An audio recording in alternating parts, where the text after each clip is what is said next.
Қандай қымбат, қандай құдіретті нөмір алсаң да жүретін жол біреу ақ. Жол нөмірді танымайды. Ереже мен тәртіп бәрімізге ортақ. Онда қымбат нөмірге неге құмармыз?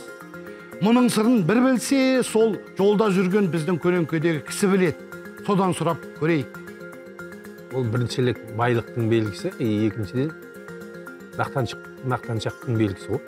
Бірақ шыны керек, бізде қазақтың енді кішкене қалтамызға ақша түсе бастаса, жазын соғын кресломыз өзгере барса, біз сондайға неміз ғой, қызғамыз ғой. Біреу қасымызда бір досымыз бір нөмір алса, біз содан қалғымыз келмейді. Сонымен мақтанып жүреді олар адамдар. Жолға шыққанда да, мен нөмірін көрдім дей ма дегендей кішкене жүрістерде өзгереді олардың өзі машиналарында, былай қарап.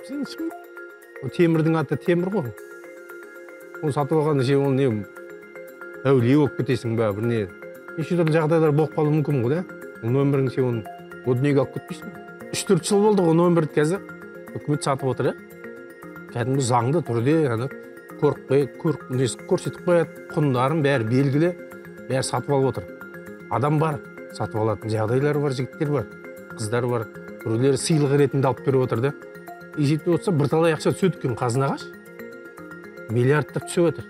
Енді бір нөмірің жарты миллион болғанда сонда есептей бер, күніне бүкіл Қазақстан бойынша қанша ақша түсіп отыр да бюджетке. Бұрын сонда осы нөмірлердің бәрі былай айтқанда испат прилавка сатылып отты ғой. Заңсыз. Таныс, әке, көке, бірдемен барып сатып алады. Енді оны қазіргідей ақшаға алмайды шығар, но бірақ ол уже біреудің қалтасына түсіп отыр ғой.